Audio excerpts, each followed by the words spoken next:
घाटनांद्रासह परिसरात गेल्या आठवड्याभरातून कडाक्याची थंडी पडत असून वातावरणात गारठा निर्माण झाले। यामुळे या थंडीपासून बचाव करण्यासाठी नागरिक शेकोटीचा आधार घेत आहेत। घाटनांद्रासह परिसरात गेल्या काही दिवसांपासून थंडीचा कडाका मोठ्या प्रमाणावर वाढला आहे। परिणामी दिवसभर वातावरणात गारठा राहत असल्याने साथीच्या आजारांची डोके-वर काढले आहे। सर्दी, खोकला अशा आजारांनी नागरिक त्रस्त झाले, तर दिवसा ऊन तर सायंकाळपासून गारठा जाणवत असल्याने मानवाच्या शरीराला या बदलत्या वातावरणाचा मोठा परिणाम सहन करावा लागत आहे।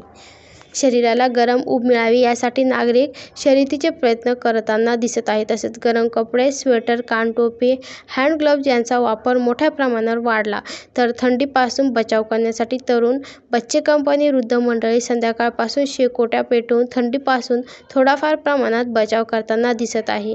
ही पडणारी थंडी शेतकऱ्यांनी लागवड केलेल्या रब्बीचे गहू, हरभरा या पिकांना पोषक ठरत असून सध्या ही पिके चांगलीच बहरताना दिसत आहे।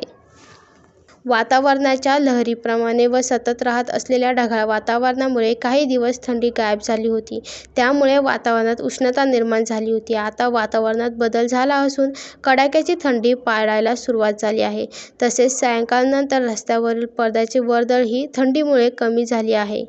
त्यामुळे सकाळी सुरू होणारे कामकाज, पादचाऱ्याचे वर्दळीतही मोठा बदल झाला आहे। थंडीचे प्रमाण दिवसभर राहत असल्यामुळे दुपारही वातावरणात गारवा जाणवत असून या पडणाऱ्या कडाक्याच्या थंडीमुळे सर्वसामान्य लोकांचे चांगलेच हाल होत असल्याचे चित्र दिसून येत आहे। Ram Joshi, AI news, Ghatnandra.